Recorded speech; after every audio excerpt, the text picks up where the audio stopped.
Sa ating pagluluto araw-araw, hindi may kakailan na marami tayong ginagamit na pampalasa at seasonings para gawing mas masarap ang pagkain, mula sa simpleng ulam hanggang sa mga espesyal na putahe. Pero habang masarap ang lasa, kailangan nating maging mas mapanuri sa mga brand ng pampalasa na laganap sa merkado ngayon. Maraming produkto ang nakakatulong sa pag-iwas ng lasa na bland at nagbibigay ng umami. Ngunit hindi lahat ng ito ay mabuti para sa ating kalusugan, lalo na kung sobra ang paggamit. Ayon sa mga health guidelines, ang sobrang sodium at artificial na pampalasa ay maaaring makaapekto sa atin sa katagalan, tulad ng pagtaas ng blood pressure at panganib sa puso. Sa video na ito, pagtutuunan natin ng pansin ang 5 na mga popular na pampalasa sa Pilipinas na dapat mo nang itapon o bawasan agad ang paggamit. Lalo na akong ginagamit ito araw-araw, at ipapakita natin ang 3 alternatibong brand o sangkap na mas mabuti para sa pagluluto. Itong mga rekomendasyon ay hindi lamang batay sa popularidad, kundi pati na rin sa kalusugan at nutritional perspective, lalo na akong palagi mong niluluto ang pagkain para sa pamilya. Halina't simulan natin ang pagre-review upang mas maging malusog at mas masarap ang ating mga ulam sa kusina. Una, Maggi Magic Sarap. Isa sa pinakapaboritong pampalasa ng maraming Pilipino ay ang Magic Sarap.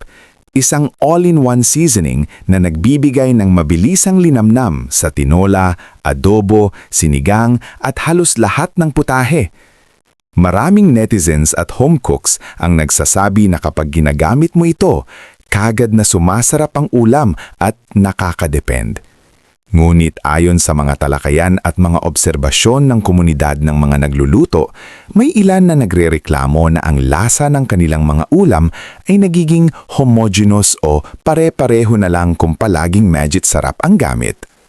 Bukod dito, ang paggamit ng mga produktong may mataas na sodium at flavor enhancers, kadalasan kasama rito ang MSG at artificial na seasoning, ay maaring magdulot ng sobrang sodium consumption na nauugnay sa hypertension at iba pang mga panganib sa kalusugan kung araw-araw itong ginagamit.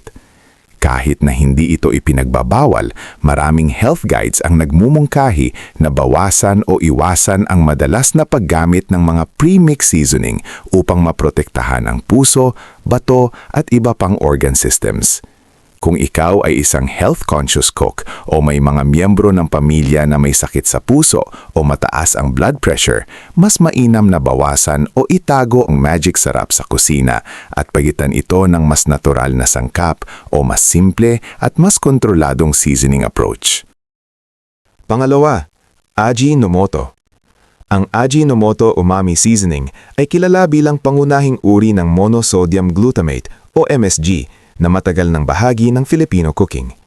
Isa itong produkto na ginagamit para i-enhance ang umami taste ng mga ulam at maraming Pinoy cooks ang naglalagay ng vetsin sa nilaga, kare-kare at iba pa. Sa totoo, ang MSG at umami enhancers ay nagbibigay ng pinatamis na lasa ng meatiness sa maraming pagkaing Pilipino. Gayunpaman, maraming eksperto at health advocates ang nag-aalerto tungkol sa sobrang paggamit ng MSG at mga flavor enhancers dahil sa mataas na sodium at artipisyal na sangkap. Kahit na may mga argumento na hindi talaga ito nakakapinsala sa maliit na halaga, kapag sobra at regular ang paggamit, maaari itong mag-ambag sa pagtaas ng sodium intake at potensyal na pagdulot ng dependency sa lasa kaysa sa natural na sangkap. Ang Ajinomoto ay madalas gamitin kasama ng asin at iba pang malalakas na seasoning. Ito ay nagreresulta sa sobrang alat at hindi balance na nutritional profile ng pagkain. Kung ang layunin mo ay mas malusog na kusina, mas mainam na bawasan ang pang-araw-araw na paggamit nito at unahin ang mas natural na pampalasa tulad ng herbs, bawang, sibuyas, paminta at iba pang whole spices na nagbibigay lasa ng hindi mataas ang sodium. Kung wala namang special medical na kontraindikasyon, okay pa rin sa maliit na dami ang MSG, pero hindi ito ang dapat gawing pang-everyday seasoning, lalo na sa mga may nutritional goals. Kung nanonood ka pa rin ng video na ito at nakakatulong sa iyo ang mga impormasyong ito, paki-comment ng numero 2 sa ibaba para malaman kung nandito ka. At kung hindi ka pa nakasubscribe, inire-recommenda kong mag-subscribe ka at i-on ang bell notification para hindi mo makaligtaan ang mga susunod na videos. Ang iyong suporta ay tumutulong sa amin na makagawa pa ng magagandang content para sa'yo. Ngayon, magpatuloy tayo. Pangatlo, Silver Swan Wow Sarap. Isa pang brand na ginagamit ng marami sa Pilipinas ay ang Silver Swan Wow Sarap, isang all-in-one granulated seasoning na nagbibigay ng malakas na umami at savory boost sa maraming ulam. Dahil convenient at madaling ihalo, ito ay naging popular sa mga busy na home cooks. Ngunit ayon sa mga pag-aaral tungkol sa high sodium intake, ang madalas at sobrang paggamit ng processed seasonings ay maaaring mag-ambag sa taas ng blood pressure at panganib sa sakit sa puso. Ipinapakita ng pananaliksik ng World Health Organization or WHO na ang sobrang sodium consumption ay direktang kaugnay ng hypertension na isa sa pangunahing risk factor ng stroke at heart disease, mga kondisyon na karaniwan ding problema sa Pilipinas.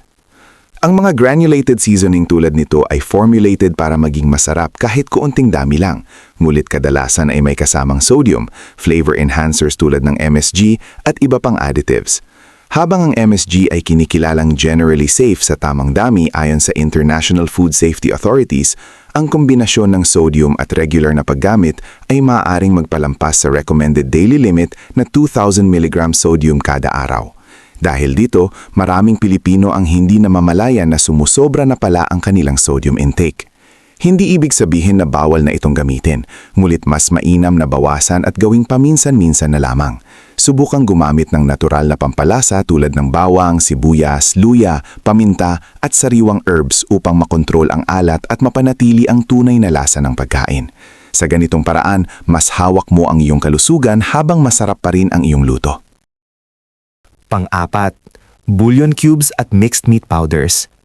Ang mga bouillon cubes tulad ng Knorr cubes, chicken, pork, beef at iba pang mixed meat powders ay karaniwang ginagamit sa mga lutuing Pinoy para mapabilis ang paglalasa ng sabaw, ginisa at maging ng pansit at arroz caldo.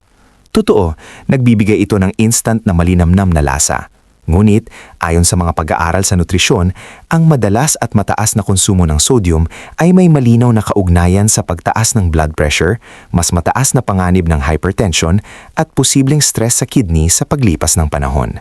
Ang World Health Organization or WHO ay nagre-rekomenda ng limitadong sodium intake bawat araw, ngunit isang cube pa lamang ay maaari nang maglaman ng malaking bahagi ng daily limit na ito.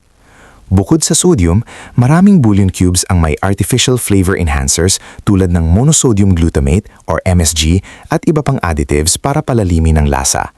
Bagamat itinuturing na generally safe ang MSG sa tamang dami, ang problema ay ang kabuang sodium load at kakulangan ng tunay na sustansya. Hindi ito nagbibigay ng balanced nutrition. Ang rich taste ay kadalasang galing sa processed ingredients, hindi sa natural na sabaw ng karne o gulay. Kung nais mong mapanatili ang masarap na lasa ng iyong ulam habang iniingatan ang kalusugan, mas mainam gumawa ng sariling stock gamit ang sariwang sibuyas, bawang, luya, kamatis, buto ng manok o baka at natural na herbs. Ayon sa research, ang whole ingredients ay may kasamang antioxidants at phytonutrients na hindi mo makukuha sa processed cubes. Sa simpleng pagbabalik sa natural na paraan ng pagluluto, mas kontrolado mo ang asin at mas panatag ang iyong puso at bato. Panglima, mga sobrang high sodium sauces.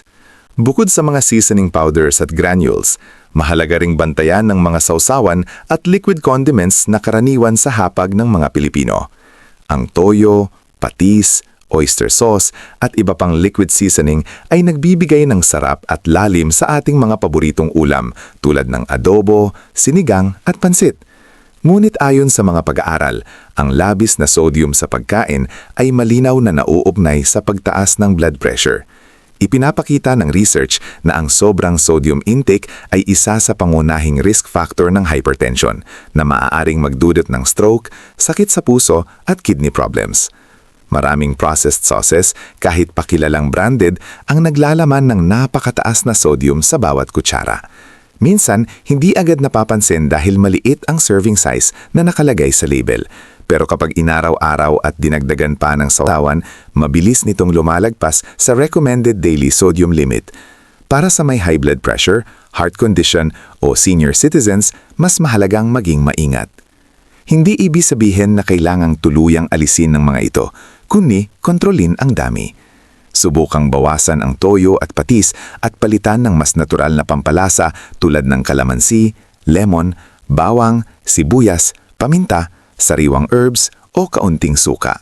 Sa ganitong paraan, napapanatili ang lasa ng lutong Pinoy habang pinoprotektahan ang puso at kalusugan ng buong pamilya. Tatlong pampalasa at seasoning na dapat mong gamitin ngayon. Una, natural herbs and spices, bawang, luya, tanglad, paminta. Ang paggamit ng fresh herbs at spices tulad ng bawang, garlic, luya, ginger, tanglad, lemongrass at paminta, black pepper ay hindi lang nagpapasarap ng ulam. Nagbibigay din ito ng tunay na benepisyo sa kalusugan ayon sa mga pag-aaral. Ang bawang ay may allicin, isang compound na kilala sa antimicrobial at heart protective properties. May mga research na nagsasabing nakakatulong ito sa pagpapababa ng blood pressure at cholesterol levels. Ang luya naman ay may gingerol na may anti-inflammatory at antioxidant effects. Ayon sa clinical studies, nakakatulong ito sa digestion, pag-alis ng kabag at maging sa pananakit ng kasuwasuan. Ang paminta ay may piperine na tumutulong sa mas mahusay na absorption ng nutrients sa katawan, habang ang tanglad ay may natural compounds na maaaring makatulong sa relaxation at digestion. Sa pang-araw-araw na pagluluto, mas mainam na gumamit ng fresh herbs kaysa processed spice mixes na kadalasang mataas sa sodium at may artificial additives. Mas kontrolado mo ang lasa, mas natural ang sangkap at mas suportado ang iyong kalusugan. Sa simpleng pagdagdag ng mga ito sa sabaw, ginisa o inihaw na ulam, hindi ka lang nagpapasarap, nagpapalakas ka rin ng katawan sa mas natural at siyentifikong paraan. Kung nanonood ka pa rin ng video na ito at nakakatulong sa iyo ang mga impormasyong ito, paki-comment ng numero 4 sa ibaba para malaman kung nandito ka. At kung hindi ka pa nakasubscribe, inirerekomenda kong mag-subscribe ka at i-on ang bell notification para hindi mo makaligtaan ang mga susunod na videos. Ang iyong suporta ay tumutulong sa amin na makagawa pa ng magagandang content para sa iyo. Ngayon, magpatuloy tayo. Pangalawa, organic spice brands, local spice suppliers. May mga local spice suppliers sa Pilipinas na nagpuproduce ng high-quality, natural at traceable spices tulad ng turmeric, dried ginger, paminta at iba pa. Ang mga organic spices na ito ay mas malinis at mas ligtas dahil hindi sila dumaraan sa heavy processing at kadalasang walang halong artificial color, preservatives o anti-caking agents. Ayon sa ilang pag-aaral sa food science, ang sobrang pagproproseso at matagal na imbakan ng spices ay maaaring magpababa ng antioxidant content at magdulot ng kontaminasyon kung hindi maayos ang handling. Sa kabilang banda, ang sariwa at maayos na pinatuyong spices ay mas mataas ang taglay na bioactive compounds. Halimbawa, ang turmeric ay may curcumin na kilala sa anti-inflammatory properties, habang ang luya ay may gingerol na sinusuportahan ng research para sa digestion at immune health. Ang paggamit ng organic spice powders mula sa mapagkakatiwalahang local suppliers ay isang praktikal na paraan para gawing mas natural ang iyong kusina at mas masustansya ang iyong lutong pagkain. Kapag buo at dekalidad ang base ingredients mo, hindi mo kailangan ng artificial flavorings para magpalasa. Mas ramdam ang tunay na aroma at mas kontrolado mo ang kalidad ng bawat putahe. Bukod pa rito, ang pagsuporta sa lokal na magsasaka at spice producers ay nakakatulong din sa mas sustainable na food system sa Pilipinas. Sa simpleng paglipat sa mas natural at minimally processed na pampalasa, unti-unti mong pinapalakas hindi ang lasa ng pagkain, kundi pati na rin ang kalusugan ng iyong pamilya. Pangatlo, Golden Fiesta Canola Oil, heart-friendly cooking oil. Hindi man ito tradisyonal na pampalasa, ang Golden Fiesta Canola Oil ay isang mahalagang kitchen staple na pwedeng magpataas ng kalidad ng iyong pagluluto at makatulong pa sa kalusugan ng puso. Ang canola oil ay kilala sa pagkakaloon ng mababang saturated fat kumpara sa ibang karaniwang mantika, at mayaman din ito sa omega-3 at omega-6 fatty acids na mahalaga sa balanced diet. Bukod dito, naglalaman ito ng phytosterols, mga plant compounds na napatunayang tumutulong sa pagpapababa ng LDL o bad cholesterol. Batay sa mga clinical studies, ang regular na pagkonsumo ng phytosterols bilang bahagi ng tamang pagkain ay maaaring magpababa ng LDL cholesterol ng humigit kumulang 7% hanggang 15%, depende sa dami at consistency ng intake. Ang pagbaba ng LDL ay mahalaga dahil ito ay konektado sa mas mababang panganib ng coronary heart disease, isa sa mga pangunahing sanhi ng pagkamatay dahil sa sakit sa puso sa buong mundo. Siyempre, mas epektibo ito kapag sinamahan ng regular na ehersisyo at pag-iwas sa sobrang processed at high saturated fat na pagkain. Kung papalitan mo ang iyong dating mantika na mataas sa saturated fats ng Golden Fiesta Canola Oil, makakagawa ka ng mas heart-friendly na version ng paborito mong adobo, ginisa o pritong isda. May neutral din itong lasa kaya hindi nito naaapektuhan ang tunay na timpla ng lutong Pinoy. Sa simpleng pagpapalit ng mantika, makakagawa ka ng maliit pero makabuluhang hakbang para sa mas malusog na puso. Pangwakas na kaisipan. Sa pagtatapos ng video na ito, malinaw na napakaraming pampalasa, seasonings at condiments na popular sa Pilipinas ang mabilis at nakakaganyak gamitin, pero hindi lahat ay mabuti para sa araw-araw na kusina, lalo na kung kalusugan ang inuuna. Totoo, masarap at convenient ang mga processed seasonings tulad ng Magic Sarap, Ajinomoto, Silver Swan Wow Sarap, iba't ibang bouillon cubes at mga high-sodium sauces. Ngunit ayon sa mga pag-aaral ng World Health Organization, ang sobrang sodium intake ay direktang konektado sa mataas na blood pressure, sakit sa puso at mas mataas na risk ng stroke. Maraming Pilipino ang hindi namamalayan na lumalagpas na sa recommended daily sodium limit dahil sa kombinasyon ng instant seasonings at processed condiments sa bawat luto.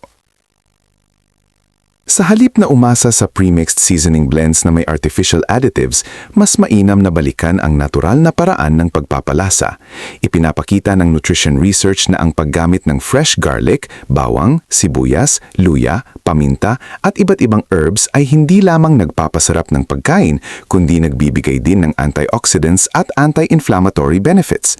Ang ganitong approach ay nagbibigay sa atin ng mas kontroladong sodium intake habang pinapalalim ang natural na lasa ng ulam. Mahalaga rin ang pagpili ng tamang cooking oil.